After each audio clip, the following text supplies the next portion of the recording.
Am I the asshole for kicking my maid of honor out of my wedding with 5 days notice? 5 days is pretty egregious, but you're not just doing that without having something terrible happen. I'm 23 female, getting married in a couple days. Most of this is in the last 2 weeks. My maid of honor, 26 female, was in charge of planning my bachelorette party, which I wanted to be a surprise. We live in a city, but none of us live downtown, so I was hoping for a hotel room downtown and having a fun night out with friends. When M picked me up 2 weeks ago on a Friday, I was excited to see where we were going and what we were doing. We ended up going to M's one-bedroom townhome and spent the whole weekend there. There were 8 of us, so it was cramped, and we kept running into the issue with only one bathroom. On Friday night, we had games and ordered pizza. On Saturday, we had mimosa bar, went shopping, ordered food, and watched a movie before parting ways on Sunday. It wasn't the bachelorette of my dreams or a particularly fun weekend, but it was okay, and I appreciated it. God damn. Last weekend, my fiance, 32 male, Jay, had just returned from a work trip. When he returned, we were chatting and I told him about the party. He looked confused and said nothing else that evening. The next day, I got a message from M asking me to meet up to talk about something. M revealed that Jay had given her a significant amount of money over a year ago with the intention that it was used to be paid for the bachelorette party. It would have been enough to pay for the entire bridal party to do a week-long vacation out of town, including airfare, hotels, food, drinks, and fun. I wasn't expecting this type of event. A weekend downtown would have been wonderful, and even though the party at her home wasn't what I hoped for, I was fine with it because I got to be with all my friends. She instead used the money to pay off her credit card debt and hoped that no one would notice. Girl.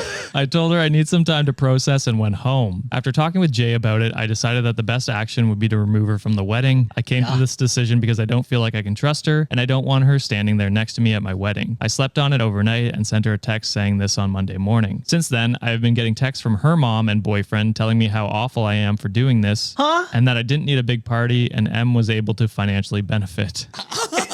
So my mom is also against me removing her from the wedding as she's like a sister to our family, and it would be tragic for me to get married without M there. The rest of the bridal party is split, with half saying I shouldn't have kicked her out and the other half agreeing with me. M has called me crying because she's already seen her dress, which Jay and I paid for the dresses, and she can't wear it anywhere else. At this point, I want the wedding to be over with so I can go on my honeymoon and not have to deal with these people. So was my action too extreme? Am I the asshole? No. Let's say roughly airfare, stay. You don't have to estimate. I'll tell you what the number is. Can we guess? Sure, go ahead. 15,000. I said around 10. If you put your numbers together, that is the number it is. $25,000. $25,000.